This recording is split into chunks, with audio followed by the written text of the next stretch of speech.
11 marks. हाँ जी, 8 से 11 marks का ये चैप्टर लाइट आपको आता है सीबीएसई क्लास 10 के बोर्ड एग्जामिनेशन में हर सिंगल साल।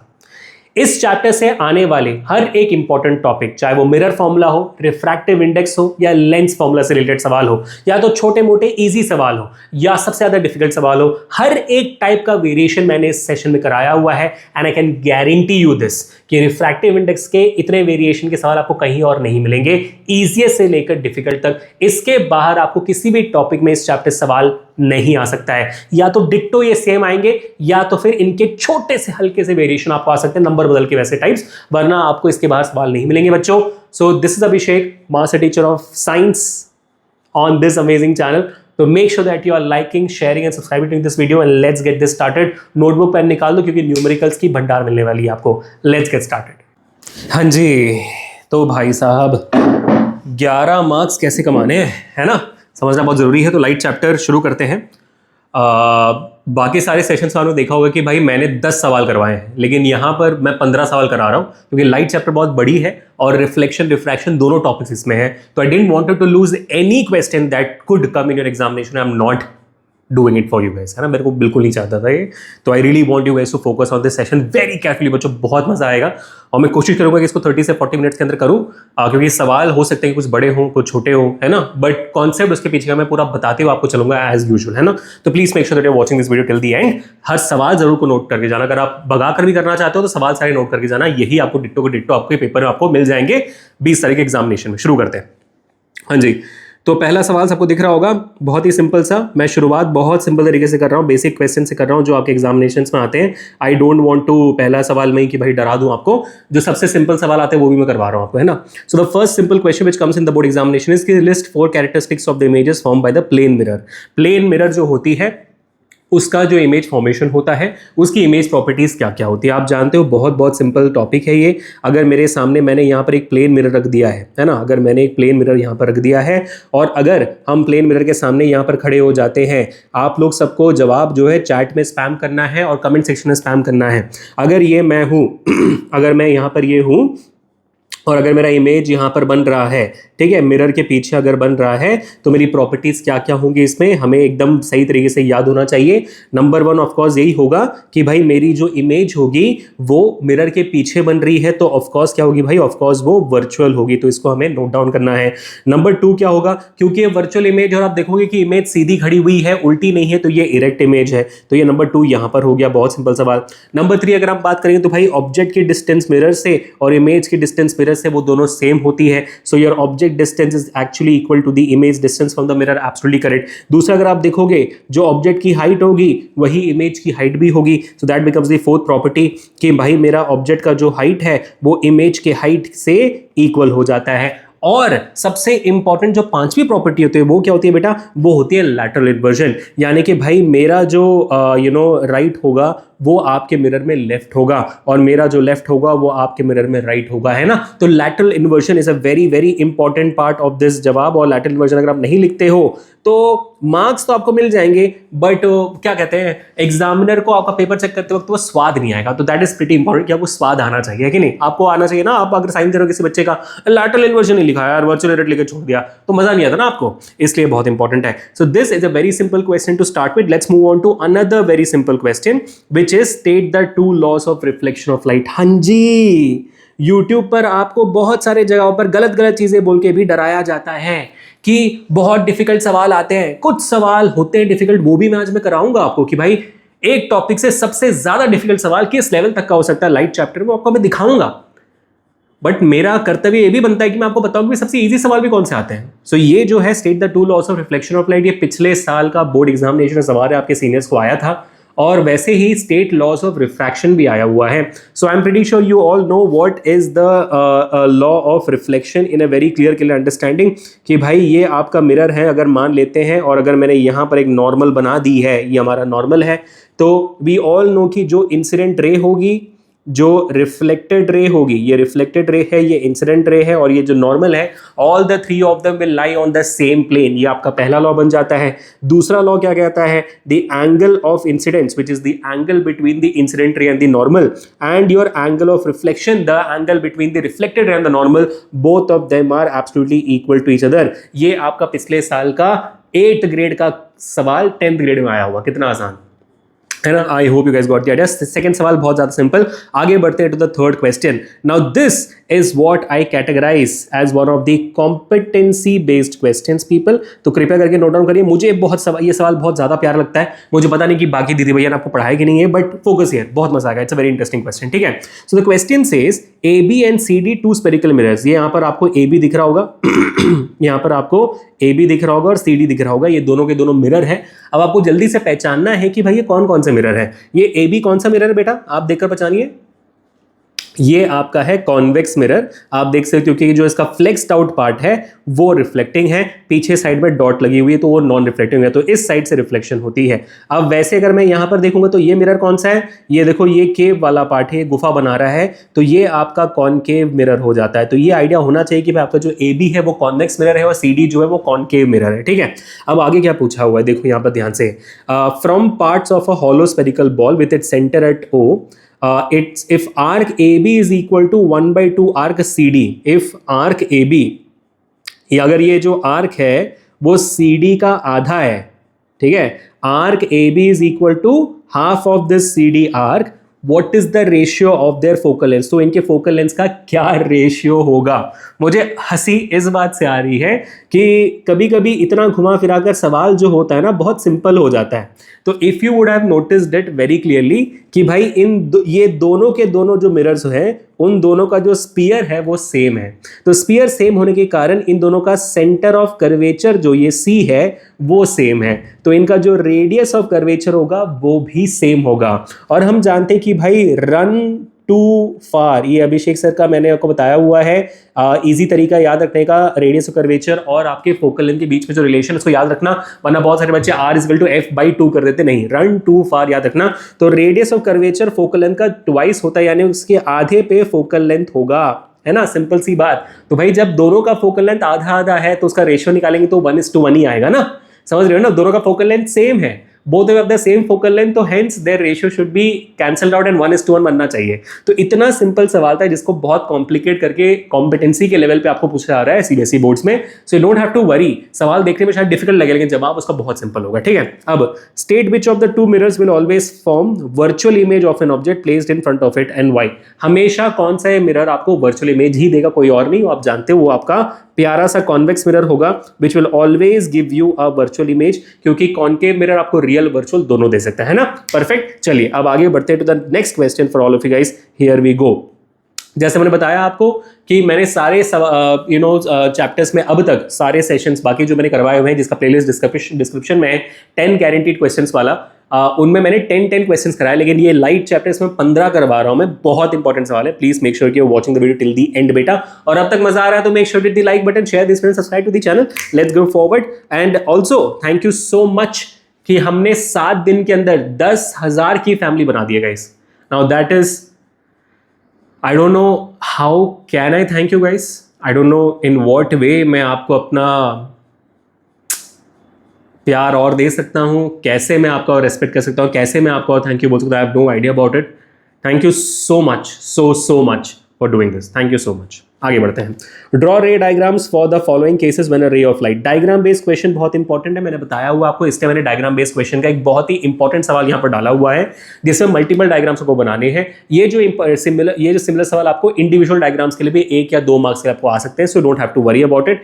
These are the diagram based question that you can expect. इसके अलावा भी कुछ होंगे तो I'll let you guys know right now. ठीक है, अब सबसे पहला, passing through centre of curvature of a concave mirror is incident on it. ठीक है, तो अगर आपके पास एक क्या कहते हैं कॉनकेव मिरर है, ठीक है, कॉनकेव मिरर में आपने पोल बना दिया, फोकस बना दिया, सेंटर ऑफ कर्वेचर बना दिया, ठीक है, और आपको बोला जा रहा है कि भाई आपका जो ये रे है वो रे कहाँ से निकल रहा है, वो रे आपका बहुत ही प्यार से सेंटर ऑफ कर्वेचर से निकल रहा है।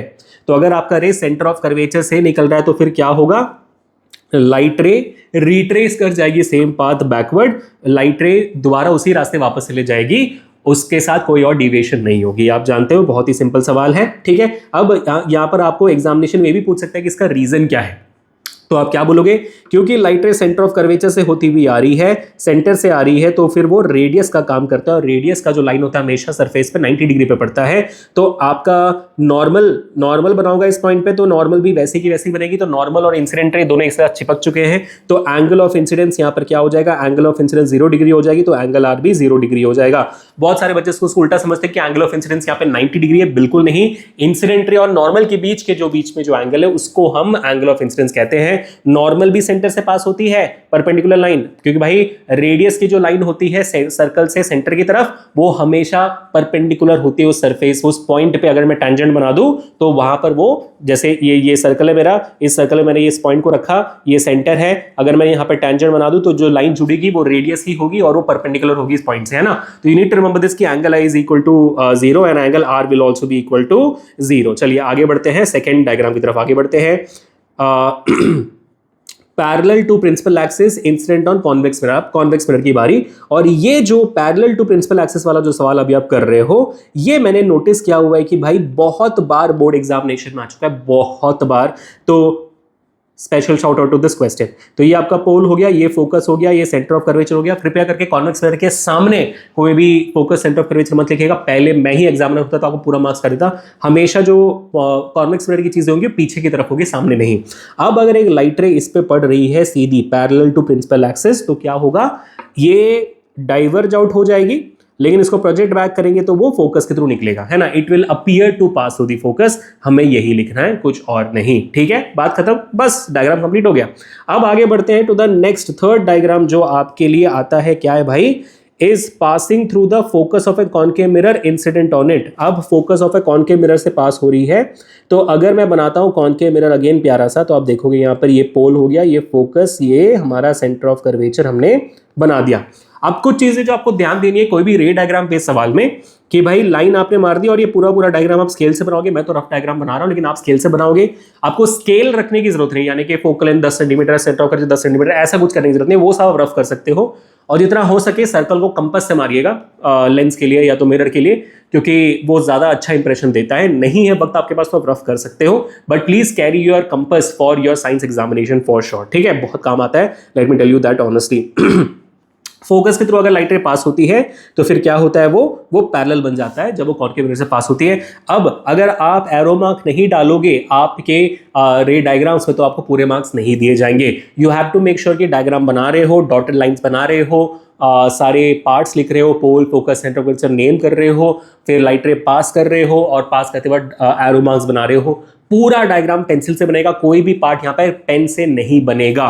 Please make sure of that, ये बहुत इंपॉर्टेंट है, वरना एग्जामिनर को ये भी लगता है कि भाई आप जल्दबाजी में कर रहे हो, है ना। इससे मार्क्स नहीं कटेंगे, बट इंप्रेशन बहुत इंपॉर्टेंट है। हो सकता है कि आगे जाके कुछ ऐसा सवाल हो जिसमें आपके आधे 1.5 मार्क्स कट रहे हो, तब आपको ना वो इंप्रेशन बहुत काम आएगा। एग्जामिनर सोचे कि भाई इतना अच्छा किया बच्चे ने अब तक ना, नहीं काटते। वो फीलिंग जगाना बहुत इंपॉर्टेंट होता है बोर्ड एग्जामिनेशन में, please make sure of that, ठीक है। चलिए भाई, चौथा सवाल हो गया खत्म, आगे बढ़ते हैं to the fifth question. Time to start the numericals. आप तो इंतजार कर रहे होंगे ना, कहाँ है सर न्यूमेरिकल्स, कहाँ है, लाइट चैप्टर है। हाँ तो सिर्फ न्यूमेरिकल्स कराऊंगा, बोर्ड में कुछ और आएगा तो फिर क्या करोगे। पिछले साल 4 सवाल आ गए तो आप बोलोगे ना अभिषेक सर आपने बताया नहीं था, बता दिया मैंने। अब न्यूमेरिकल शुरू कर रहे हैं, 10-11 सवाल और है भाई न्यूमेरिकल के लिए, टेंशन काहे ले रहे हैं, सब हो रहा है, चिल मारो, वीडियो को एंड तक देखो बस, ठीक है।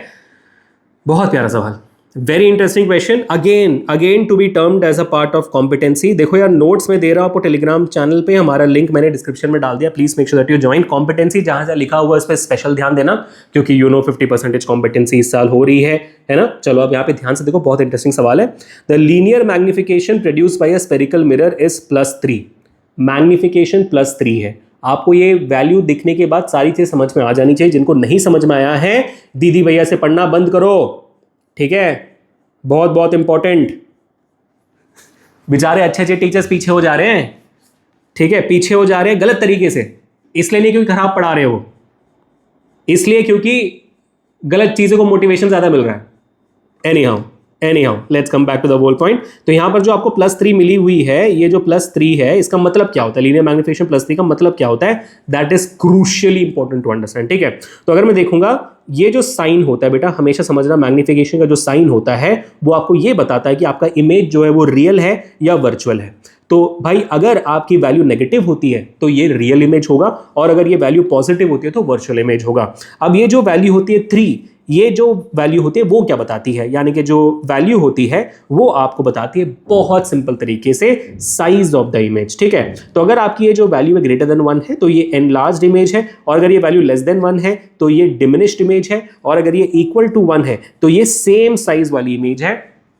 इसको नोट डाउन कर दीजिए अभी के अभी। तो आपका ये जो मैग्निफिकेशन वैल्यू आपको कभी बदल सकता है, बोलेगा कि भाई linear magnification produced by spherical mirror is +2 +1 +5 +6 +0.2 -3 -4। आपको वहां से समझ में आना चाहिए कि भाई कौन सा मिरर है, बहुत बहुत इंपॉर्टेंट है। ठीक है, और एक और कंफ्यूजन जो मैं चाहता हूं कि आप अभी के अभी दिमाग से निकाल दीजिए, वो ये है कि सर यहां पर जो 3 है 3 ग्रेटर देन 1 है, अगर ये -3 होता तो -3 तो लेस देन 1 है तो डिमिनिश्ड इमेज होगी, नहीं। -3 में आप जो है प्लस साइन है या माइनस साइन को सिर्फ और सिर्फ नेचर पता करने के लिए ही यूज करोगे कि ये रियल है या वर्चुअल, और जो वैल्यू है उसमें आपको नेगेटिव साइन कंसिडर नहीं करना है। ठीक है, या पॉजिटिव साइन कंसिडर ही नहीं करना है। 3 1 से ज्यादा है, 0.5 1 से कम है तो डिमिनिश्ड है। ऐसे आपको समझना है, कंफ्यूजन नहीं होनी चाहिए, प्रिकॉशन दे रहा हूं, मार्क्स कटते हैं इस पे। ठीक है, अब बारी आती है कि सर ये कौन सा मिरर है, कैसा है, ये बता दीजिए जल्दी से। भाई प्लस का साइन क्या है, प्लस का साइन मतलब है कि भाई वर्चुअल इमेज है, so this is a virtual image. ठीक है, अब वर्चुअल इमेज आपका प्लेन मिरर भी बनाता है, कॉन्वेक्स मिरर भी बनाता है, कॉनकेव मिरर भी बनाता है, बिल्कुल सही। लेकिन यहाँ पर 3 मिला हुआ है आपको, 3 is greater then 1, greater than मतलब ये एनलार्ज इमेज है। अच्छा भाई कौन सा इमेज है जो वर्चुअल एंड एनलार्ज इमेज बनाता है, ऑफ कोर्स ये हो गया कॉनकेव मिरर। कॉनकेव मिरर यानी कि कन्वर्जिंग मिरर। कॉन्वेक्स मिरर का जो वर्चुअल इमेज होता है वो हमेशा वर्चुअल, इरेक्ट एंड डिमिनिश्ड होता है। तो कृपया करके वेद को आप याद रख सकते हैं। ठीक है, कॉन्वेक्स मिरर के लिए याद रखना, शॉर्टकट बता रहा हूं मेरा, वेद। ठीक है, वर्चुअल, इरेक्ट एंड डिमिनिश्ड, या तो आप इसको देव जैसे भी याद रख सकते हो, हर हर महादेव, तो देव जैसे भी आप याद रख सकते हो, डिमिनिश्ड, इरेक्ट एंड वर्चुअल हमेशा कॉन्वेक्स मिरर के लिए, और कॉनकेव लेंस के लिए भी एब्सोल्युटली सेम है। You don't have to remember any other shortcut to remember this. तो एक बार चैट पे देव ओपी हो जाए, है ना। चलिए, और आपका जो कॉनकेव मिरर होता है वो होता है V, virtual, erect and enlarge. ठीक है, याद रखना इस बात को। तो ये कौन सा मिरर भाई है, कॉनकेव मिरर। क्लियर हो गया, type of mirror is concave. Now position of the object with respect to the pole of the mirror. तो हमें बताना है कि +3 मैग्निफिकेशन कब आती है, जब आपका कॉनकेव मिरर में कौन से पोजीशन पे आती है, आपको हमें बताना है। मतलब ये कैसे होगा, तो बहुत आसान है ना। आपको पता होना चाहिए कि आपका जो कॉनकेव मिरर है वो वर्चुअल एनलार्ज इमेज बनाता कब है। तो एक बार बनाकर दिखा दे इसी बेसी वालों को, बहुत आसान है ना। और ये जो डायग्राम बेटा, ये 6th रे डायग्राम जहां पर कॉनकेव मिरर वर्चुअल इमेज बनाता है, वेरी इंपॉर्टेंट, मैंने अपने वन शॉट से बताया हुआ है आपको। ठीक है, चलिए तो एक बार यहां पर ध्यान से देख लेते हैं। तो ये आपका कॉनकेव मिरर हमने पोल बना दिया है। ठीक है, और ये फोकस है और ये सेंटर ऑफ कर्वेचर है। अब हम ऑब्जेक्ट को रखेंगे बिटवीन फोकस एंड पोल। आपका ऑब्जेक्ट जब बिटवीन फोकस एंड पोल होगा तभी आपका ये वर्चुअल इमेज बनेगा, वरना नहीं बनेगा, प्लीज रिमेंबर दिस। अब ये रे गई सीधी रे फोकस के थ्रू निकल जाती है। दूसरी रे मान लो सेंटर ऑफ कर्वेचर से आ रही, तो सेंटर ऑफ कर्वेचर से निकल गई वापस। तीसरी रे अगर मैं फोकस से निकालूंगा तो वो पैरेलल बन जाएगी। ठीक है, अब ये तीनों के तीनों जो रेज हैं, ये तीनों के तीनों जो रेज हैं वो क्या होंगे, इनको हमें मिरर के पीछे प्रोजेक्ट बैक करना पड़ेगा। पहला प्रोजेक्ट बैक किया, दूसरा प्रोजेक्ट बैक किया, तीसरा प्रोजेक्ट बैक किया।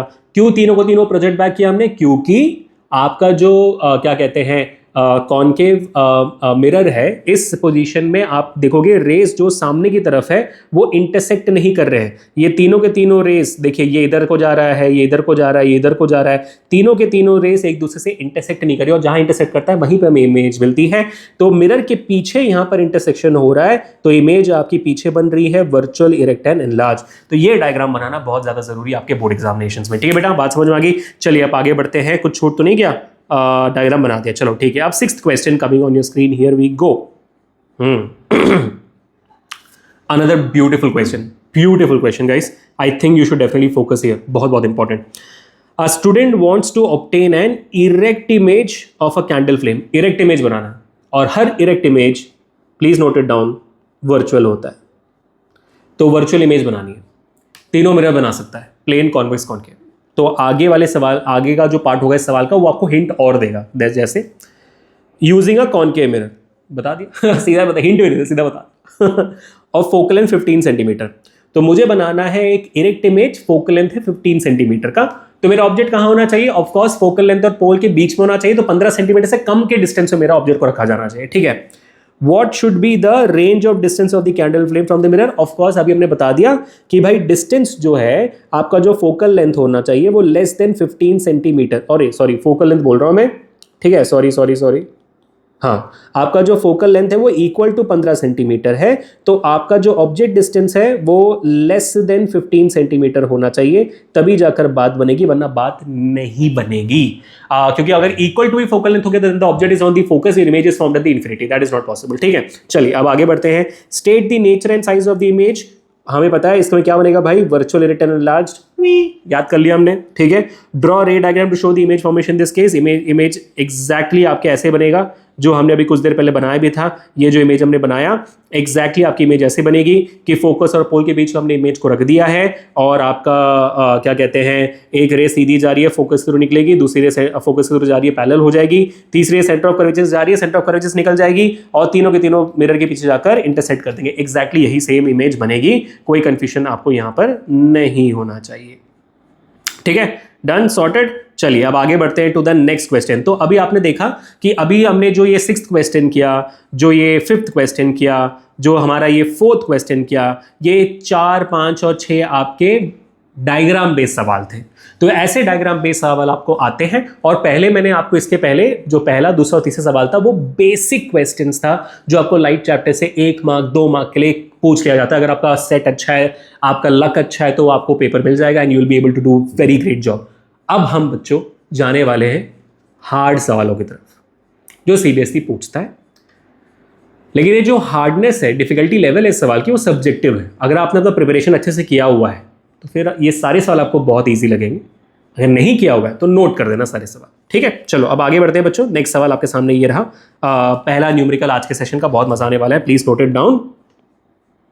नोट कर ले भाऊ, नोट कर ले, ठीक है। An object 4 centimetre in size, ठीक है। तो अभी न्यूमेरिकल कैसे करना है बताऊंगा आपको, उसके हिसाब से आपको पूरा हर एक न्यूमेरिकल फिजिक्स में करना है, वरना आपको पूरे मार्क्स नहीं मिलेंगे, ठीक है। तो सबसे पहले हम गिवन आइटम्स लिखेंगे। हाइट ऑफ द ऑब्जेक्ट बताई जा रही है कि भाई 4 सेंटीमीटर है हाइट ऑफ द ऑब्जेक्ट। उसके बाद is place 25 centimetre in front of a concave mirror, बता दिया है भाई, बता दिया आपको कि आपका ऑब्जेक्ट कहाँ पे 25 सेंटीमीटर पे है, और फोकल लेंथ 15 सेंटीमीटर है, ठीक है। तो आपको फोकल लेंथ बता दी जा रही है कि 15 सेंटीमीटर पे है, और ऑब्जेक्ट डिस्टेंस 25 सेंटीमीटर पे है। अब इसके बाद आपको निकालना क्या है, वही पूछा गया है, at what distance from the mirror should a screen be placed. तो आपको इमेज डिस्टेंस निकालना है, आपको साइज ऑफ द इमेज निकालनी है, और आपको डायग्राम बनाना ही है वैसे भी, है ना। तो डायग्राम नहीं बनाना होता तो मैं अगला स्टेप आपको डायग्राम बनाने के लिए बोलता। तो आपको बेसिकली यहाँ पर इमेज डिस्टेंस निकालनी है, और आपको हाइट ऑफ द इमेज निकालनी है। अब इसके बाद डायग्राम आपको बनाने के लिए बोले या ना बोले, मैं चाहता हूं कि आप डायग्राम बनाएं ठीक है, क्योंकि जैसे आप डायग्राम बनाओगे आपका सवाल वहीं सॉल्व हो जाएगा। Welcome to Abhishek sir's verification method. मैं आपको कॉनकेव मिरर और कॉन्वेक्स लेंस के जवाबों को ढूंढने का एक ऐसा अतरंगी तरीका बताने वाला हूं, जिसके बाद आप सवाल को एक्चुअली करने से पहले आपके हाथ में जवाब होगा, और जब आप न्यूमेरिकल सॉल्व करोगे आपके पास इमेंस अमाउंट ऑफ कॉन्फिडेंस होगा। तो इस पार्ट को अच्छे से देखना, इसको मैं कहता हूं अभिषेक सर का वेरिफिकेशन मेथड। प्लीज ध्यान रखो, जिन बच्चों को आता है ऑलरेडी VMOP चैट में स्पैम कर दीजिए अभी के अभी, ठीक है बेटा। चलिए एक बार थोड़ा सा ध्यान से देखना, let me show it you कि इसको कैसे करना होता है और क्यों हर सवाल में करना होगा। तो डायग्राम आपको पूछा जाए बनाने के लिए, नहीं, I don't care, I want you to draw it, ठीक है। तो बेटा हम यहां पर एक कॉनकेव मिरर बना रहे हैं, क्योंकि कॉनकेव मिरर का सवाल है। प्यारा सा कॉनकेव मिरर बनाइए। तो ये आपका पोल हो जाता है, ये फोकस हो गया, ये सेंटर ऑफ कर्वेचर हो गया, ठीक है, बराबर। चलो अब फोकल लेंथ कितनी बताई जा रही है, फोकल लेंथ आपको बताई जा रही है भाई 15 सेंटीमीटर है। तो ठीक है, तो फोकल लेंथ में हमारा कहां पर है, 15 सेंटीमीटर आपका फोकल लेंथ है। तो सेंटर ऑफ कर्वेचर कहां पर होगा, फोकल लेंथ के डबल पे। तो 15 का डबल मतलब 30, है ना। फोकल लेंथ 15 सेंटीमीटर, तो आपका सेंटर ऑफ कर्वेचर होगा 30 पे होगा, सही बात, ठीक है, परफेक्ट। अब मेरा ऑब्जेक्ट कहां रखा हुआ है, ध्यान से देखना, मेरा ऑब्जेक्ट रखा हुआ है 25 पे। तो 15 और 30 के बीच में आता है ना 25, तो यानी कि मेरा ऑब्जेक्ट कहां है भाई, यहां रखा हुआ है object. That means at this point of time we know where the object is. So we can actually draw the diagram. कौन सा पोजीशन पे? Between C and F. तो इमेज कहाँ बनेगा? We should know this. एक ray सीधी जाएगी आपकी, एक रे सीधी जाएगी, फोकस के थ्रू निकलेगी, दूसरी रे फोकस के थ्रू निकलेगी और पैरेलल बन जाएगी, इंटरसेक्शन होगा बियॉन्ड सी। आपकी इमेज कहाँ बनेगी? आपकी इमेज बनेगी सेंटर ऑफ कर्वेचर के पीछे और बड़ी बनेगी।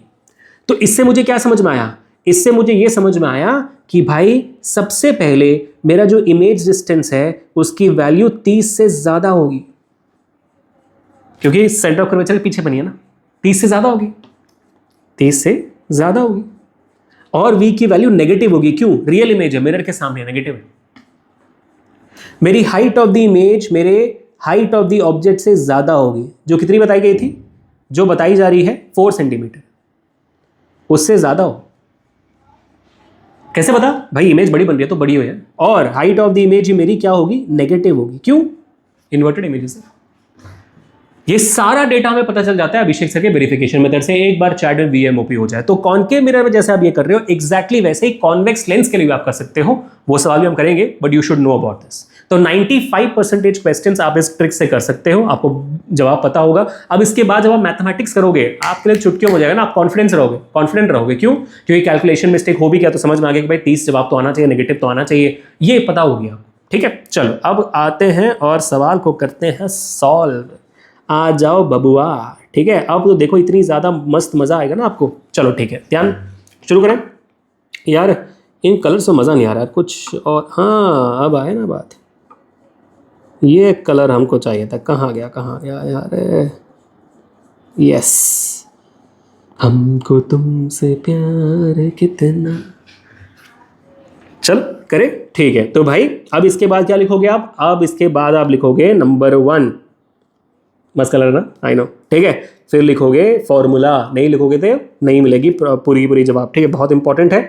तो यहाँ पर लिखो 1/f is equal to 1/v plus 1/u। Formula लिखा, फॉर्मूला लिखे बिना वैल्यू डालोगे तो आपको मार्क्स नहीं मिलेंगे। फॉर्मूला के लिए 0.5 मार्क्स है। उसके बाद फिर आप क्या लिखोगे? मुझे क्या निकालना है? मुझे इमेज निकालनी है। तो 1/v is equal to 1/f minus 1/u। इसको वहां ले जाओगे तो 1/f माइनस 1/u, ये बहुत इंपॉर्टेंट है। इसके बाद फिर आप वैल्यू डालोगे कि मेरा फोकल लेंथ है 15 सेंटीमीटर, कॉनकेव मिरर है तो नेगेटिव होना चाहिए, माइनस ऑब्जेक्ट डिस्टेंस, मेरी ऑब्जेक्ट डिस्टेंस 25, वो भी नेगेटिव होनी चाहिए। यहां तक आप लिखोगे तो आपको आधे और आधे 1 मार्क्स मिलेंगे। उसके बाद फिर हम आगे बढ़ते हैं। 1/v इज इक्वल टू, आप इसका एलसीएम निकाल सकते हो। ये नेगेटिव नेगेटिव वैसे ही पॉजिटिव हो जाता है। तो 25 माइनस 15 मैं अपने तरीके से निकाल रहा हूँ, क्रॉस मल्टीप्लिकेशन करके। आप अपने तरीके से निकालिए। -15 इंटू 25। ठीक है, तो सॉल्व करेंगे तो क्या होगा? 25 माइनस 15 मेरा क्या हो जाता है भाई? 25 माइनस 15 मेरा बन जाता है 10 डिवाइडेड बाई -15 और 25 को वैसे ही रखिए, कुछ सॉल्व करने की जरूरत नहीं है। यहाँ पर आप कर सकते हो क्या भाई? 5 2 10, 5 3 15, तो हो गया। तो v की वैल्यू आपकी आ जाती है -75, 25 इंटू 3 75/2। तो v की वैल्यू बन जाती है -37.5 सेंटीमीटर। ये लिख देने के बाद आप इसको बॉक्स करोगे ताकि एग्जामिनर को देखिए कि भाई ये फाइनल जवाब है। ठीक है, तो देखिए आपका जवाब 30 से ज्यादा आया और माई नेगेटिव भी आया। आपकी पूरी वैल्यू यहाँ पर करेक्ट है। बात समझ में आ गई कितना इंपॉर्टेंट है? अब साइज ऑफ द इमेज आपको पूछा होगा, साइज ऑफ द इमेज भी जल्दी से हम यहाँ पर निकाल देते हैं। तो सब लोग यहाँ पर ध्यान से देखेंगे साइज ऑफ द इमेज कैसे निकालते हैं। मैग्निफिकेशन का फॉर्मूला होता है height of the image upon height of the object, और मिरर के लिए उसे -v/u भी कहते हैं। तो यहाँ पर हम ये जो फॉर्मूला इसका इस्तेमाल कर सकते हैं। Height of the image is equal to -v/u और हाइट ऑफ द ऑब्जेक्ट यहाँ ऊपर आ जाता है। तो यहाँ पर आप देखोगे height of the image is equal to minus, image distance कितनी मिली आपको? 37.5। आपको वो 37.5 लेने की जरूरत नहीं है। वैसे क्यों नहीं है 37.5 लेने की जरूरत? क्योंकि भाई यहाँ पर 75/2 है ना, फ्रैक्शन में ले लो। सवाल जो है आसानी सॉल्व होगा। क्यों डेसिमल में जाओगे? फाइनल आंसर का आगे आने वाले स्टेप्स में इस्तेमाल करना जरूरी नहीं है। उसके पहले वाला जवाब है वो भी इस्तेमाल कर सकते हो 75/2, इट्स एब्सोल्युटली फाइन। ठीक, कोई मार्क्स नहीं काटेगा आपके। तो यहाँ पर आप लिख सकते हो भाई -75/2 लिख दिया, इनटू यू कितनी है? -25। देखो 25 75 कितना आराम से कट जाता है ना, देख। Into height of the object जो है आपका 4, तो 25 1 जा 25 3 जा 2 1 जा 2 जा। तो मेरी वैल्यू यहाँ पर हो जाती है हाइट ऑफ द इमेज -3 2 जा, यहाँ पर 6 हो जाती है मेरी height of the image 6 centimetre. तो 4 से ज़्यादा मेरा वैल्यू आ चुका है जो हमने यहाँ पर प्रेडिक्ट किया था, नेगेटिव आ चुके हैं। बिल्कुल सही बात खत्म हो गई। डन डन डन डन, मजा आ गया। एक बार देख लेता हूँ मैं सोल्यूशन की, मुझसे कहीं गलती तो नहीं होगी कैलकुलेशन वगैरह में, सब बराबर है ना? हाँ ठीक है, 6 सेंटीमीटर है, 37.5 सेंटीमीटर, बिल्कुल बराबर। डायग्राम भी बन गया हमारा, पूरे मार्क्स मिल गए। तो अभिषेक सर का जो वेरिफिकेशन मेथड था उसको आपने, आई एम होपिंग कि नोट डाउन कर चुके होंगे आप लोग। ये जो वेरिफिकेशन मेथड है ये एक्सपीरियंस से आता है, और इस एक्सपीरियंस को भी बनाने में बहुत इंपॉर्टेंट योगदान आपका है। आपने जो जो फीडबैक वगैरह दी हुई है, आपके जो कष्ट वगैरह मुझे बताए गए हैं आपके द्वारा, उससे मुझे समझ में आता है कि भाई कहाँ पर आपको ये शॉर्टकट और वेरिफिकेशन मेथड्स की जरूरत पड़ती है ना? So thank you so much for that once again. चलिए आ चुके हमारे 8th क्वेश्चन की तरफ। ठीक है, बहुत ही interesting question again. The image of a candle flame placed at a distance of 30 centimeter from a mirror is formed on a screen placed in front of a mirror at a distance of 60 centimeter from its pole. ठीक है, तो object distance यहां पर आपको 30 दे दी गई है और image से बताया जा रहा है 60, है ना? देखो, image of a candle flame placed at a distance of 30 centimetre, तो आपका जो कैंडल फ्लेम हो 30 सेंटीमीटर पे है। From a mirror is formed on a screen placed in front of the mirror at a distance 60 centimetre. Screen 60 centimetre रखी गई है और इमेज स्क्रीन पे बन रही है। ठीक है, what is the nature of the mirror? Of course की बात है भाई, अगर आपकी इमेज स्क्रीन पे बन रही है तो वो रियल इमेज है। ये ट्रिक है इस क्वेश्चन को करने का, कि समझ में आना चाहिए देखकर कि भाई कौन सा मिरर है ये, वरना क्या आप कॉन्वेक्स लिख दोगे? नहीं, अगर आपकी इमेज स्क्रीन पे बन रही है तो रियल इमेज है। तो मैं यहां पर लिख दे रहा हूं, प्लीज नोट डाउन करो कि अगर स्क्रीन पे इमेज बन रही है तो वो रियल इमेज है। और रियल इमेज कौन बनाता है? कॉनकेव मिरर बनाती है, कोई और मिरर नहीं बनाता है जो आपके सिलेबस में हो। ठीक है, तो ये हो गया। तो आपको यहाँ पर ऑब्जेक्ट डिस्टेंस बताया जा रहा है कि भाई -30 सेंटीमीटर है और इमेज डिस्टेंस भी यहाँ पर माइनस ही होगी। क्यों? क्योंकि भाई कॉनकेव मिरर में जो भी रियल इमेज बनती है वो मिरर के सामने बनती है, तो नेगेटिव ही होगी यहाँ पर। ठीक है, अब आगे फाइंड इट्स फोकल लेंथ। तो फोकल लेंथ निकाल देते हैं बहुत आसानी से यहाँ पर। So 1/f is equal to 1/v plus 1/u। Mirror formula negative इस्तेमाल मत करना, पॉजिटिव आनी चाहिए। यहाँ पर हमें एफ ही निकालना है तो कोई टेंशन नहीं है। तो v कितनी है आपकी? -60 है, प्लस u आपकी -30 है। So 1/f is equal to -30 into -60 divided by -60 into -30। आप अपने तरीके से निकालेगा, मैं अपने तरीके से निकालता हूँ क्योंकि मेरी मैथमेटिक्स थोड़ी सी वीक है, तो मैं अपने आप को शार्प करने की कोशिश कर रहा हूँ। लेकिन एलसीएम वगैरह मैं अपने तरीके से निकालता हूँ, आप भी अपने तरीके से निकालना। मेरे को बोलो सर ये कौन सा तरीका है, हमको तो नहीं पता। हाँ, मुझे भी नहीं पता, बस क्रॉस मल्टीप्लिकेशन है। -90 डिवाइड बाय -30 इंटू -60, और स्पेशली नेगेटिव वगैरह देख के मैं एलसीएम में ऑर्डर जाता हूँ। तो 30 एक बार, 30 3 बार, 3 एक बार, 3 20 बार, तो ये हो गया आपका। नेगेटिव कट गया, नेगेटिव बच गया। Focal length is equal to -20 centimetre, परफेक्टो पेट्रोनम, है ना? ठीक है, तो यहां पर आप देखोगे -20 सेंटीमीटर है, जो जवाब बिल्कुल सही है। कॉनकेव मिरर है तो नेगेटिव फोकल लेंथ ही होनी चाहिए, विच इज इंपॉर्टेंट। ठीक है, चलो अब आगे हो गया आपका ये पार्ट खत्म हो गया। अब आगे क्या पूछ रहा है? If the height of the image flame is 2.4 centimetre, अगर आपको बताया जा रहा है कि हाइट ऑफ द इमेज कितनी है आपकी 2.4 centimetre, find the height of its image, अथा height of the object is 2.4 centimetre, height of the image निकालनी है। बहुत आसान सारे वैल्यूज तो आपको दिए हुए हैं ना, तो आप सेम वही फॉर्मूला इस्तेमाल कर सकते हो। Height of the image is equal to -v/u into height of the object, जो आपने भी कुछ देर पहले इस्तेमाल किया था, एक्जैक्टली वही कर सकते हो, कोई इशू नहीं है इसमें। ठीक है, तो जल्दी से नया पेज खोल देते हैं। तो यहाँ पर हाँ जी, so height of the image would be equal to v आपका -60 है और u आपका -30 है, into height of the object अभी बताया आपने 2.4, कितना बताया? 2.4। हाँ, तो ये हो गया 2.4। तो 30 एक बार, 30 दो बार, नेगेटिव कट गया, नेगेटिव बच गया। तो height of the image is equal to -4.8 centimetre. बात खत्म हो गई, इसको भी हम कर देते हैं डब्बे के अंदर। तो -4.8 सेंटीमीटर आपका जवाब निकल चुका है। अब आगे इसमें एक और चीज पूछी गई है, state whether the image formed is erect और इन्वर्टेड। ऑफ कोर्स आप यहां पर इसके बाद लिखोगे since height of the image is negative, image formed is inverted. इस स्टेटमेंट की बहुत जरूरत है। ये स्टेटमेंट अगर आप नहीं लिखोगे तो आपको मार्क्स नहीं मिलेंगे, उसमें आपका मार्क्स आधा काट दिया जाएगा। Even if you have written height of the image is -4.8 centimetre, उसके बाद लिखना बहुत जरूरी है कि ये इन्वर्टेड इमेज है, नहीं तो आपको मार्क्स नहीं दिया जाएगा। ठीक है गाइस, चलो I hope you guys got it. ये सिंपल बेसिक क्वेश्चंस है जो आपको बोर्ड एग्जामिनेशन में ज्यादातर 95% ऑफ टाइम्स पूछे जाते हैं बोर्ड एग्जामिनेशन में, क्योंकि बोर्ड एग्जामिनेशन इसी लेवल पे खेलता है, इसके ऊपर नहीं खेलता। अगर खेला है वो सवाल मैं करवा रहा हूं। ठीक है, इट विल कम। अभी मैं इमीडिएटली सबसे सुपर हार्ड डिफिकल्ट सवाल पे नहीं जा रहा हूं, I will come to it. ठीक है, चलो let's do a very sober question right now, क्योंकि अभी हमने थोड़ा 1-2 न्यूमेरिकल कर लिया, थोड़ा सा भी हम रिलैक्स करते हैं, थोड़ा सोबर क्वेश्चन करते हैं जो इंपॉर्टेंट है। और क्योंकि मार्क्स न्यूमेरिकल में तो फिर भी कमाल हो गया, ऐसे सवाल में वाट लगेगी आपकी, है ना? क्या सवाल है? State the types of mirrors used for headlights and rear view mirror in motorcycles, give reason to justify your answer in each case. आपको बताना सिर्फ ये नहीं है कि भाई कौन सा मिरर इस्तेमाल होता है, आपको ये बताना है कि क्यों होता है, ठीक है। तो यहां पर आपको डायग्राम के साथ बताना पड़ेगा, तभी आपका एग्जामिनर पे अच्छा इंप्रेशन पड़ेगा, पूरे मार्क्स मिलेंगे। तो नंबर 1 यहां पर बात होती है कि भाई हेडलाइट के लिए कौन से मिरर का इस्तेमाल होता है। कौन से मिरर का इस्तेमाल होता है भाई? हेडलाइट ऑफ अ कार या बाइक। आपको पता होना चाहिए, नहीं पता तो नोट डाउन करें। ये होता है कॉनकेव मिरर। अब ये क्यों होता है मैं समझाऊंगा डायग्राम के थ्रू, फिर आपको वही डायग्राम बनाना भी है, ठीक है। होता क्या है ना कि आपका जो क्या कहते हैं हेडलाइट होता है, उसमें कॉनकेव रिफ्लेक्टर लगती है, कॉनकेव मिरर लगती है, और उस कॉनकेव मिरर का जो फोकस होता है, जो आपका कॉनकेव मिरर का फोकस होता है, एक सेकंड बच्चों, हाँ जी, कॉनकेव मिरर का जो फोकस होता है ना, उस फोकस पॉइंट पे हम एक बल्ब को रखते हैं। क्या रखते हैं? एक बल्ब को रखते हैं। तो बल्ब जब ऑन होगा तो क्या होगा? हेडलाइट में जो लाइट है वो आपके कॉनकेव मिरर के सामने फोकस पर रखा जाता है। तो फोकस से जैसे बल्ब ऑन होगी, हेडलाइट ऑन होगी, तो लाइट निकलेगी, फोकस से निकलेगी। कहां से निकलेगी? या फोकस से निकलेगी, फोकस से जाकर आपके मिरर से टकराएगी। और क्या होगा? जब भी लाइट रे फोकस से आती है कॉनकेव मिरर में, तो क्या होता है? वो पैरेलल बीम बन जाती है।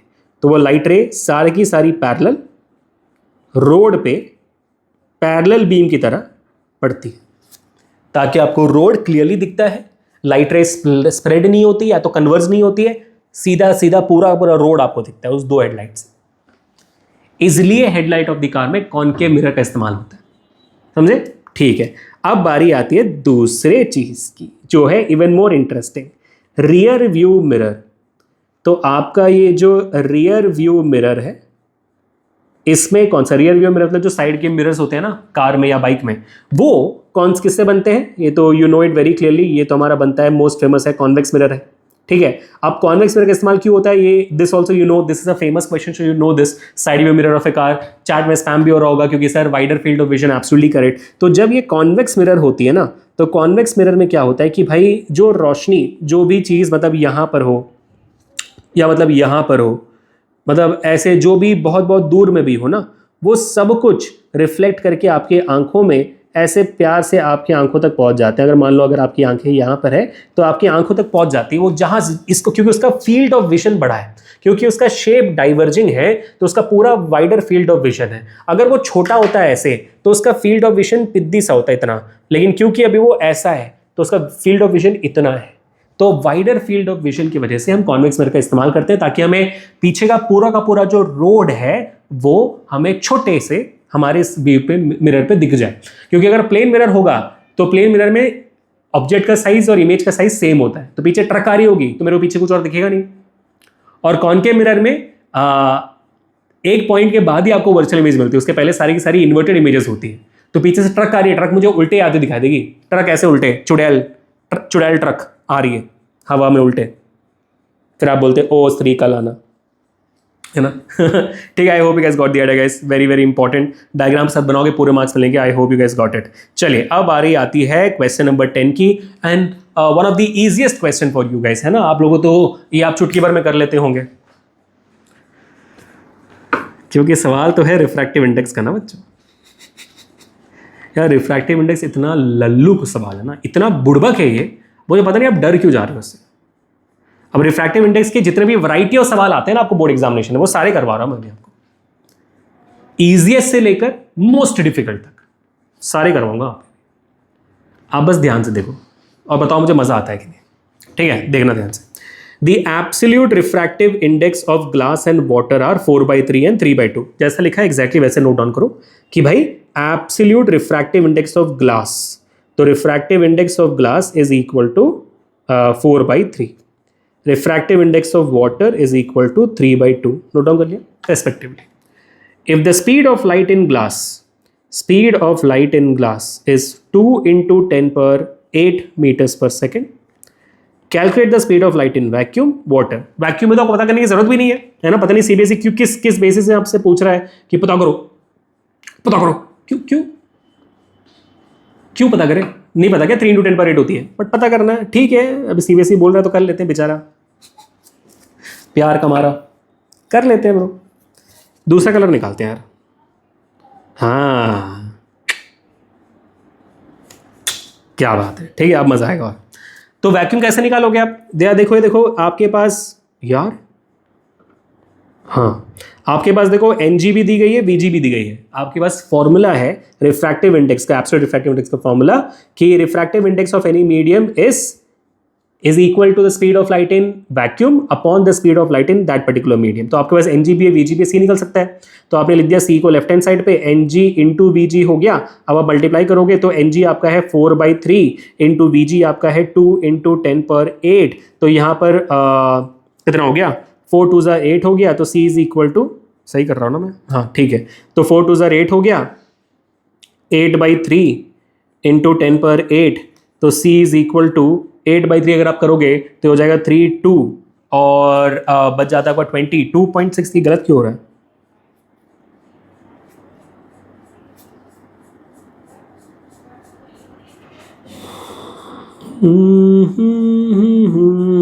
टू 2.6 आ रहा है speed of light in vacuum. कैसे भाई?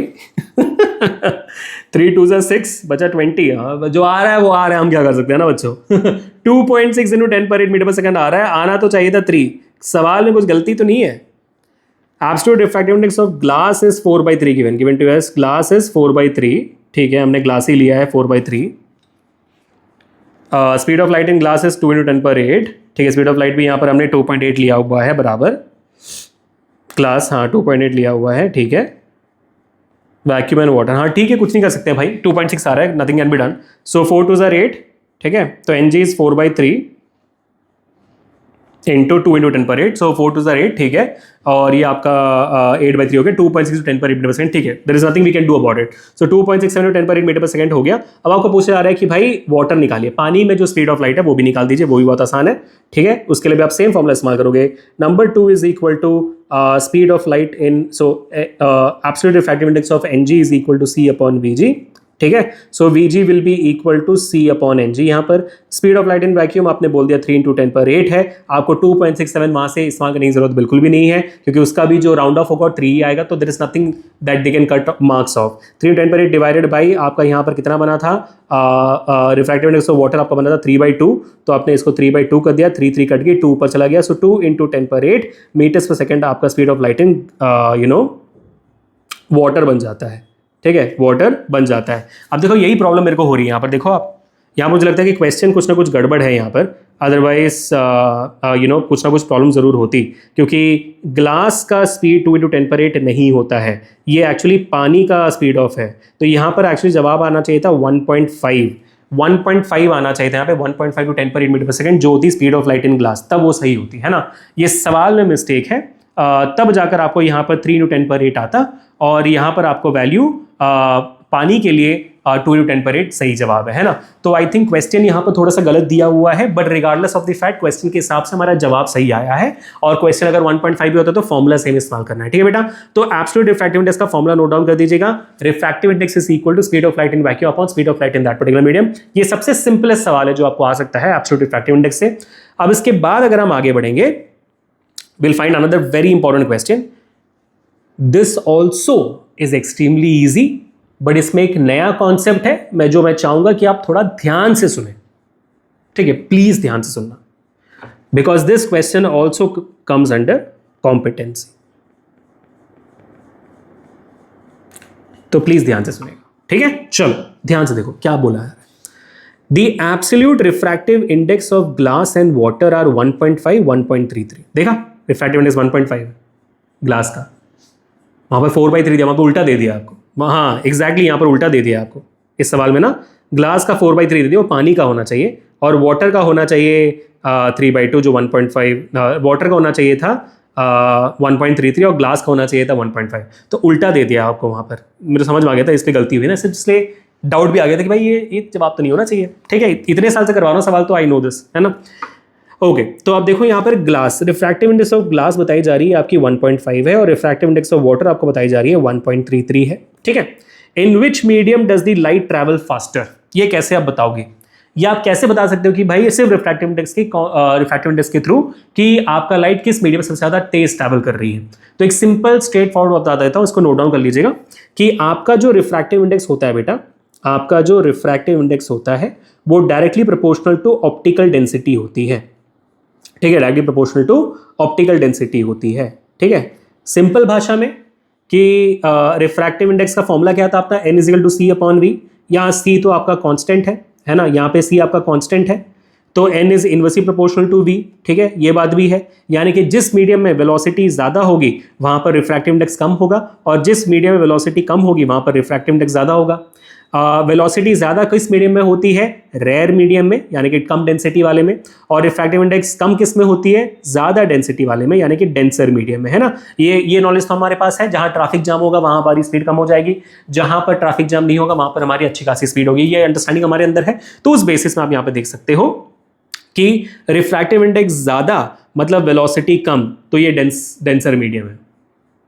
ठीक है, रिफ्रैक्टिव इंडेक्स कम तो वेलोसिटी ज़्यादा, तो ये आपका रेयर मीडियम है। करेक्ट है। या तो आप इस रास्ते पकड़ो, या तो अभिषेक सर का कॉन्सेप्ट बेसिस आप पकड़ो, जो सीधा का सीधा यहां पर है कि रिफ्रैक्टिव इंडेक्स ज्यादा का मतलब होता है वहां पर ऑप्टिकल डेंसिटी ज्यादा है, तो वो डेंसर मीडियम है, और कम है मतलब कम डेंसर है, रेयर मीडियम है। तो अब ये स्ट्रेट फॉरवर्ड भी कर सकते हो, अब घुमा फिराने की चीज जरूरत नहीं है, क्योंकि आधे यूट्यूब पर तो यही चीज बता रहे हैं लोग, ये कॉन्सेप्ट तो रिलेट ही नहीं कर पा रहे बहुत सारे लोग। ठीक है, चलो, I hope you guys got the idea. अब next, calculate the ratio of speeds of light in the two media. इन दोनों का स्पीड ऑफ लाइट का रेशियो निकालना है हमें। वो कैसे निकालेंगे, बहुत सिंपल होता है यार। रिलेटिव रिफ्रैक्टिव इंडेक्स जानते हो? अच्छा, नहीं जानते तो ध्यान से सुनो। मान लो कि आपके पास दो मीडियम है। ठीक है, मान लो कि आपके पास दो मीडियम है, ये है मीडियम 1, ये है मीडियम 2। लाइट रे आपके मीडियम 1 से मीडियम 2 में जा रही है, तो मीडियम 1 का रिफ्रैक्टिव इंडेक्स होगा n1, मीडियम 2 का रिफ्रैक्टिव इंडेक्स होगा n2। मान लेते हैं कि भाई इन दोनों के बीच में जो रिफ्रैक्टिव इंडेक्स का रिलेशन है वो निकालते हैं। रिलेशन कैसे निकालते हैं फिजिक्स में, रेशियो निकालकर। तो मैं बोलूंगा n1 अपॉन n2 करके देखते हैं क्या होता है रिलेशन, समझ में आ जाए दोनों के बीच में रिफ्रैक्टिव इंडेक्स का क्या रिलेशनशिप है। तो भाई n1 का फॉर्मूला क्या होगा, c upon v1 absolute refractive index, n2 क्या होगा, c upon v2 absolute refractive index, formula आप जानते हो c अपॉन v। इसमें सी कट जाएगी, बचेगा क्या, v2 अपॉन v1। तो आप देख सकते हो कि जब मैंने रिफ्रैक्टिव इंडेक्स का रेशियो निकाला तो मुझे ऑटोमेटिकली उन दोनों मीडियम्स के वेलोसिटी का रेशियो मिल गया है। तो यहां पर क्या पूछा है, calculate the ratio of speeds यानी कि velocity in light in two medium. कैसे कैलकुलेट करेंगे भाई, अगेन इन दोनों का रेशियो निकाल दो, है ना, इन दोनों का रेशियो निकाल दो, बात बन जाएगी। तो जैसे मैं यहां पर रेशियो निकालूंगा, देखते हैं कि क्या आता है। तो अगर मैं एन जी अपॉन एन डब्ल्यू करता हूं तो क्या वैल्यू आएगी, देखो यहां पर मैंने n1 अपॉन n2 किया था, v2 अपॉन v1 हो गया था, तो उल्टा करना पड़ेगा मेरे को, है ना। तो n1 upon n2, v2 upon v1 हो गया, तो g upon w, w upon g हो जाएगी।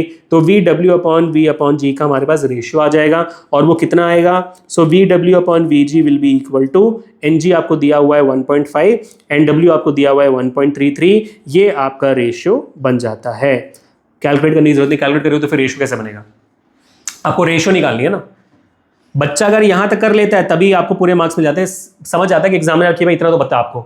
इसके बाद अगर आपने इसको कैलकुलेट कर दिया, डेसिमल में जो चीज ऑलरेडी उसको कैलकुलेट कर दिया आपने, तो रेशियो कहां बना, न्यूमरेटर अपॉन 1 हो जाएगा ना फिर तो,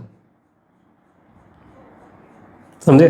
चलो ठीक है, डिफरेंट वैरायटी था ये। तो सबसे पहला वैरायटी जो हमने रिफ्रैक्टिव इंडेक्स का किया, सबसे बेसिक एब्सोल्यूट रिफ्रैक्टिव इंडेक्स का फॉर्मूला। दूसरे वैरायटी में हमने रिफ्रैक्टिव इंडेक्स और डेंसिटी के बीच का रिलेशन समझ लिया, और रिफ्रैक्टिव इंडेक्स और वेलोसिटी का रिलेशन समझ लिया, और रिलेटिव रिफ्रैक्टिव इंडेक्स क्या होता है समझ लिया, और रिलेटिव रिफ्रैक्टिव इंडेक्स का फॉर्मूला समझ लिया, और जो कैसे अप्लाई करना है वो भी समझ लिया। ठीक है, तो इसलिए मैंने ऐसे सवाल डाले जो सीबीएसई के आते हैं, जो बढ़िया होते हैं। कितना अच्छा कॉम्पिटेंसी था ये। अच्छा, अगर आपके दिमाग में सवाल आ रहा है कि सर ये कॉम्पिटेंसी है क्यों वैसे, इसलिए बेटा क्योंकि देखो इस सवाल में आपको समझ में आना चाहिए कि रिफ्रैक्टिव इंडेक्स से डेंसिटी कैसे समझ में आती है। ये जो एक्स्ट्रा सोच करना होता है ना, वो कॉम्पिटेंसी होता है। ठीक है, चलो अब आगे बढ़ते हैं to the question number 12। Again a different variety of refractive index question.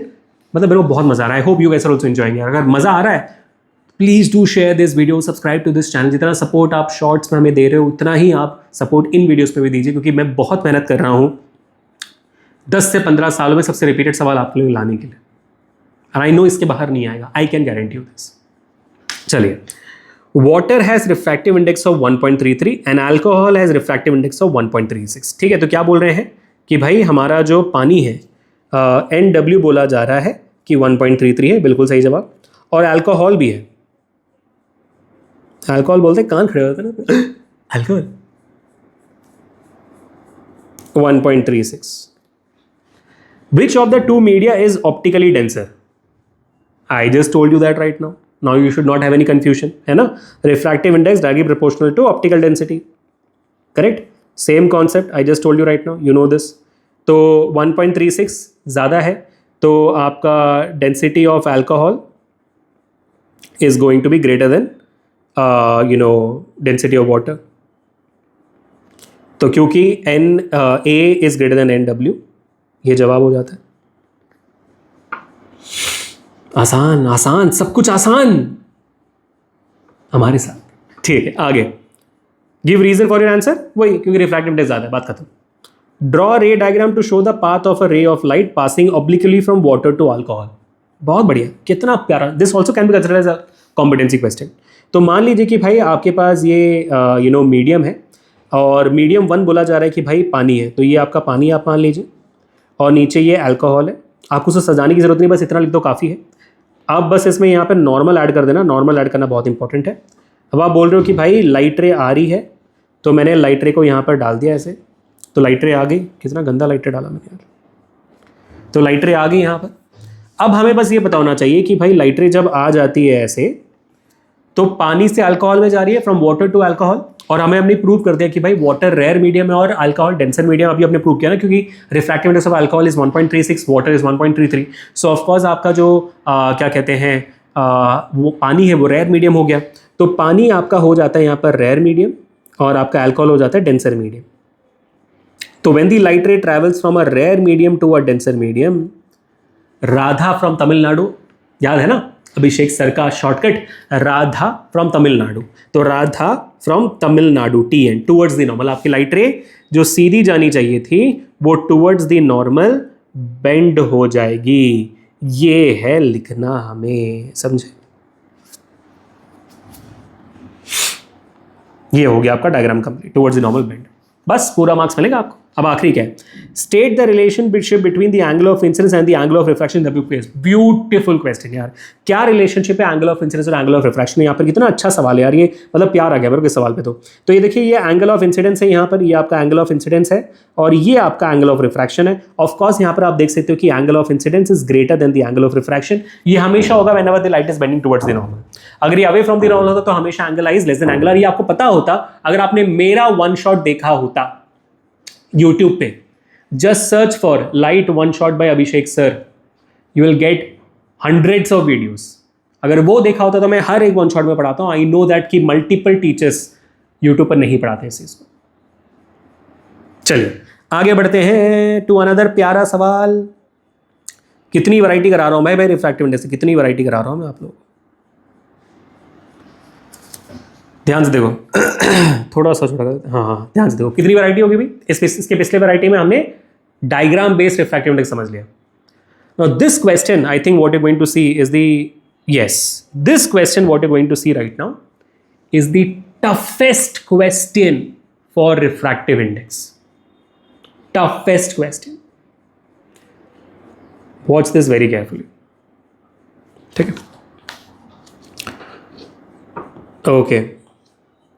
The refractive index of a medium V with respect to medium Y is 2/3. इसको जो स्टेटमेंट लिखा हुआ है पहले उसको मैथमेटिकल रूप में लिखिए. ठीक है. Refractive index of medium V with respect to medium Y. मैंने आपको बताया हुआ है विद रिस्पेक्ट टू का मतलब क्या होता है अंग्रेजी में? Divided by. With respect to का मतलब ही होता है डिवाइडेड बाई. ठीक है. तो आपको बोला जा रहा है बड़े प्यार से कि भाई साहब मीडियम V, ठीक है, मीडियम V. तो मान लो कि हम क्या बोल रहे हैं यहाँ पे, refractive index of V upon refractive index of Y is 2/3. रुको जरा, सब्र करो, और भी सवाल है, खत्म थोड़ी हुआ. And the refractive index of Y with respect to Z is 4/3. So refractive index of Y with respect to Z is 4/3. ठीक है. Y with respect to Z, तो Y डिवाइडेड बाई Z. और find the refractive index of medium Z with respect to medium V. हमें निकालना है refractive index of medium Z with respect to medium V. ओहो, Z with respect to V निकालना है हमें. कैसे निकालना? दीदी भैया नहीं कर पाएंगे बेटा, ये सवाल मुश्किल होता है ना. कैसे निकालोगे सवाल? ध्यान से देखिए, है तो बड़ा बड़ा प्यारा और बहुत आसान है. दिमाग लगा, थोड़ा सा दिमाग लगाना। मान लो अगर मैं एन वाई, क्योंकि आपको तो वैल्यू और कोई दी नहीं है और निकालने का कोई तरीका नहीं है, मान लो ध्यान से सुनो, अगर हम ये जो n v upon n y है इसको मल्टीप्लाई करते हैं इससे n y upon n z से, तो क्या होगा, एन वाई कट जाएगा, बचेगा क्या, n v upon n z. और फिर अगर इसको हम रेसिप्रोकेट कर देंगे तो क्या बनेगा, n z upon n v. वही चाहिए हमें ना, है ना, वही चाहिए हमें। So is this a competency question? Hell yes. Is this a difficult question? No. Common sense. क्या किया हमने, जो वैल्यूज दी गए हैं उनको मल्टीप्लाई किया, देखा कि हाँ एन वाई कट जाएगा, n v upon n z, फिर हमने अगर उसको उस वैल्यू को रेसिप्रोकेट किया, जो भी वैल्यू आएगी उसको रेसिप्रोकेट कर दिया, तो n z upon n v बन गई। दैट इज इट पीपल, यही दिमाग लगाना है हमें। और अगर हम ये एग्जामिनेशन में लगा पाए ना, आपको टॉपर बनने से कौन रोक सकता है। तो शैल वी प्रोसीड, यस। तो n v upon n y क्या है भाई, 2/3 है, into n y upon n z 4/3 है। यहां पर एक्चुअल में कुछ चीजें कट नहीं रही है तो मल्टीप्लाई कर दो, 4 2 8, 3 3 9। Now what we need to do is reciprocate it, क्योंकि अभी आपको जो मिला है वो क्या है, n v upon n z है। अब आपको n z upon n v करना है, तो रेसिप्रोकेट करना है इसको, तो 9/8। कैसन बा, मजा आया। चलो, इससे हार्ड सवाल नहीं आएगा, मैंने बताया ना आपको, ठीक है। If the speed of light in medium x is 3 × 10⁻⁸ metre per second, speed of light in medium x is 3 × 10⁻⁸ metre per second, which is probably your vacuum. Calculate the speed of light in medium y। Medium y पे निकालना है अभी speed. ये x कहाँ से आ गया बीच में कहाँ पता नहीं भाई, कहाँ से x आ जाता है और कहाँ से कुछ भी आ जाता है, ठीक है। एनी हाउ 3 × 10⁻⁸ तो x ऑब्वियस ऑफकोर्स आपका वैक्यूम हो गया है। Calculate the speed of light in medium y यहाँ पर आ जाती है, बहुत ही सिंपल सवाल। तो आपका nx is equal to c upon v x आपका फॉर्मूला बन जाता है, जिसमें आपको वी एक्स निकालना है, तो c अपॉन एन एक्स यहाँ पर हो जाता है, ठीक है। मीडियम y निकालनी है ना, सॉरी माई मिस्टेक, तो एन वाई निकालनी है आपको, करेक्ट। तो v y n y, medium y का निकालना है। तो velocity of light in medium y निकालनी है हमें। स्पीड हमें c की पता है 3 × 10⁸ जो आपको x के रूप में दी गई है, और यहाँ पर एन वाई कितनी है, refractive index of medium y with respect to z दी गई है यहाँ पर आपको 4/3। तो I don't think you have an issue in taking up 4/3 here.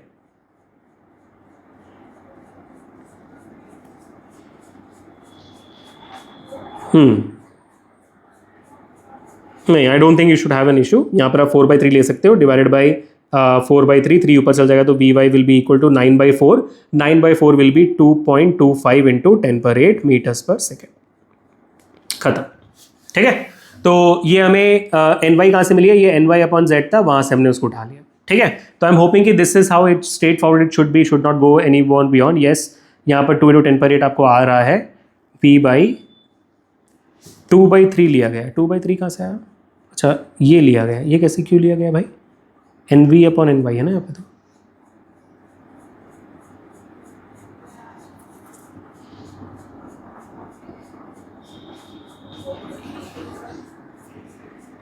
I think यहाँ पर इस क्वेश्चन में ये x नहीं होना चाहिए था, ये मीडियम v होना चाहिए था।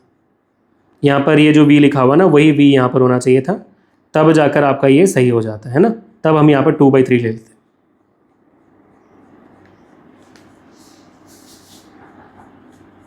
नहीं, तब यहाँ पर हम 3/2 लेते, करेक्ट, क्योंकि ये एन वाई है, तो n y upon n v. अरे नहीं यार, इट्स फाइन, अगर आप इसके थ्रू भी करोगे ना तब भी आपका 2.25 आएगा, तब भी सही होगी। बस यहाँ पर ये v होना चाहिए, तब यहाँ पर आप इसको 3/2 लेते, तो 3 3 कट जाता, 2 ऊपर चले जाती है ना, तब ये सही होता। हाँ ठीक है, तो क्वेश्चन में यहाँ पर x नहीं होना चाहिए, x के बदले वहाँ पर v होना चाहिए। गलतियाँ समझ में आ जाती है अब तो यार, क्वेश्चन में भी गलतियाँ समझ में आ जाती है। दिस शुड बी v, ठीक है। और यहाँ पर इसको मैं इरेज कर देता हूँ, और यहाँ पर होगा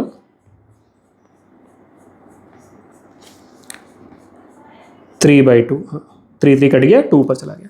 अब आप बोलोगे सर 3/2 के लिए हमने, क्योंकि देखो यार यहाँ पर आप देखोगे तो ny है और यहाँ पर nv अपॉन ny है, तो you have to make it ny upon nv, तो उल्टा हो गया ना 3/2, ठीक है। चलो okay, so this was the most difficult question which you could have got from refractive index. I hope you guys have understood it, और हमने कर लिया इसे। अब हम चलते हैं एक बहुत ही सोबर क्वेश्चन की तरफ, क्योंकि इतना अभी डिफिकल्ट सवाल में रिफ्रैक्टिव इंडेक्स कर लिया, अभी एक सोबर क्वेश्चन की तरफ हम आ चुके हैं। सब लोग यहाँ पर ध्यान से, इतना बहुत इंपॉर्टेंट है, पिछले सारे सवालों करके जाना, कुछ मिस मत करना। 14 क्वेश्चन में हम आ चुके हैं। What is meant by power of a lens, lens का पावर ऑफ ए लेंस क्या होता है, और इसकी जो एसआई यूनिट क्या होती है।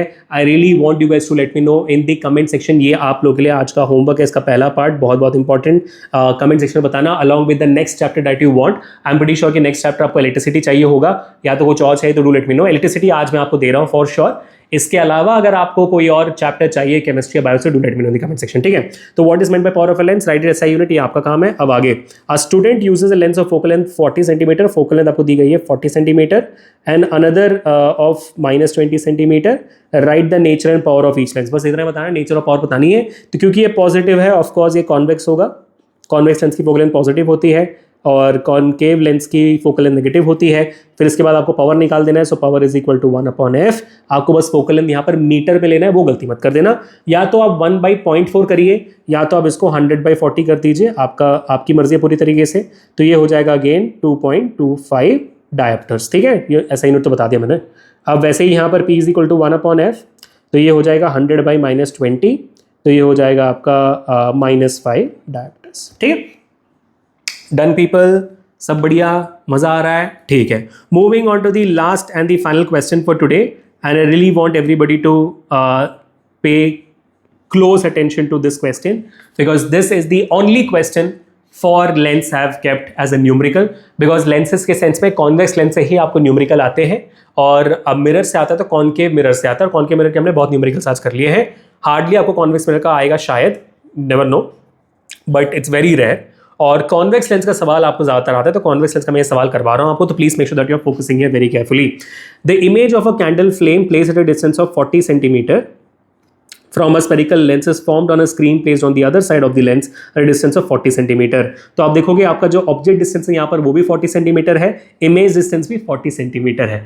तो ये कौन सा पोजीशन होगा गाइस, जिनको नहीं पता है प्लीज यहाँ पर ध्यान दीजिए, बहुत बहुत इंपॉर्टेंट। और मैंने आपको बताया भी था कि अभिषेक सर का जो क्या कहते हैं वेरिफिकेशन मेथड है, वो आपके लेंसेज में भी काम आता ही है, वो मैं अभी आपको प्रूव करके दिखा भी देता हूँ। तो ये अगर मान लीजिए आपका कॉन्वेक्स लेंस है, और अगर आपका ऑब्जेक्ट 40 सेंटीमीटर पे रखा गया है, और इमेज भी अगर 40 पे ही बन रही है दूसरे साइड पे, तो आपका ऑब्जेक्ट कहाँ रखा होना चाहिए, आपका ऑब्जेक्ट 2f1 पे रखा होना चाहिए, इमेज 2f2 पे ही बनेगी। दैट्स हाउ इट इज, है ना। तो भाई आप यहीं से गेस कर सकते हो कि आपका फोकल लेंथ कितना होगा। आपका फोकल लेंथ यहाँ पर आधा हो जाएगा 20 सेंटीमीटर का। ये पूछेगा जरूर, देखना आप, ठीक है। Identify the type of lens, of course this is a convex lens, ठीक है, of course this is a convex lens.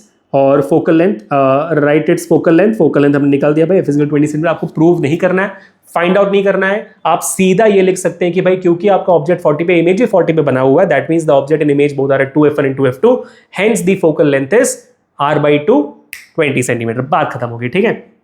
अब what will be the nature of the image formed if the candle flame is shifted 25 centimeter towards the lens? क्या nature होगा आपके image का अगर आपका जो कैंडल फ्लेम है उसको हम 25 सेंटीमीटर लेंस की तरफ खिसका देते हैं। तो अगर मैं 25 सेंटीमीटर लेंस की तरफ उससे खिसका दूं, तो 40 पे ऑब्जेक्ट है, 40 - 25 कितना बच गया भाई, 15 सेंटीमीटर। तो आपका जो फोकल लेंथ कहाँ पे, 20 पे है ना, अभी हमने निकाला, तो 15 सेंटीमीटर पे आपका ऑब्जेक्ट बन जाता है। तो क्या पूछा है यहाँ पर, what will the nature of the image. अगर आपका ऑब्जेक्ट f1 और ऑप्टिकल सेंटर के बीच में आता है लेंस के मामले में, तो क्या होगा, virtual erect and enlarged image बनेगी मिरर के सामने, है ना। बोला भी जाएगा draw diagram to justify answer, diagram को बनाना ही है यहाँ पर। तो दोबारा से बड़ा सा एक प्यारा सा डायग्राम बनाएंगे यहाँ पर आपके लिए, ठीक है। तो ये होगी ऑप्टिकल सेंटर, ये f1, ये 2f1, ये आपका f2 हो गया, ये 2f2 हो गया। तो आपका जो ऑब्जेक्ट है वो यहाँ रखा हुआ है, ठीक है। तो फिर आपकी जो लाइट रे होगी वो कहाँ से जाएगी, ये रह गई सीधी, वो निकलेगी f2 के थ्रू, दूसरा ऑप्टिकल सेंटर थ्रू निकलेगा, ठीक है। तो आप देखोगे दोनों के दोनों जो है वो डाइवर्ज आउट कर रहे हैं। तो आप लेंस के ऑब्जेक्ट के सेम साइड पे आप ले जाओगे रे को, और आप देखो कि भाई आपका जो रेज है वो इंटरसेक्ट करता है, और यहाँ पर आपको एक वर्चुअल इरेक्ट और एनलार्ज्ड इमेज मिलती है। 6th ray diagram of convex lens. वैसे ही 6-3 डायग्राम ऑफ कॉनकेव मिरर, दोनों बहुत इंपॉर्टेंट है। ठीक है बेटा, तो yes, I think we are done for today and I really hope all of you guys enjoyed today's session as well people. मतलब मेरे को तो बहुत ज़्यादा मजा आया आज के सेशन में। मतलब 15 सवाल एंड आई कैन गारंटी कि भाई या तो एग्जैक्टली डिट्टो ये सेम, या तो इनका एक छोटा सा वेरिएशन आपको बोर्ड से मिलेगा, इसके अलावा कहीं नहीं मिलेगा। Thank you so much for watching, all the best. Ford कराना एग्जामिनेशंस, कमेंट सेक्शन में मुझे बताना होमवर्क का जवाब और आज का सेशन कैसा लगा। ठीक है, और जैसे मैंने बताया था एक बहुत बड़ा सरप्राइज आपके लिए आ रहा है, उसका जो लिंक है वो मैं डिस्क्रिप्शन में डाल दूंगा। शायद अभी नहीं होगा लेकिन जल्दी आ जाएगा। टेलीग्राम चैनल का लिंक डिस्क्रिप्शन में, पूरे प्लेलिस्ट का लिंक डिस्क्रिप्शन में। जो भी मैंने सवाल करवाए हैं, मैग्नेट इफेक्ट्स हो चुका है, ह्यूमन आई हो चुका है, लाइट अभी हो गया, बस बचा इलेक्ट्रिसिटी, देख लेना। मैंने कार्बन्स कंपाउंड्स करवा दिया है, लाइफ प्रोसेस भी करवा दिया है, सारे इंपॉर्टेंट चैप्टर्स में करवाते जा रहा हूं आपको। Make sure that you are at least glancing through these questions once, वरना आप बोलोगे वैसे आपने बताया नहीं था। मिलते हैं नेक्स्ट सेशन में guys, this is Abhishek signing off, piece.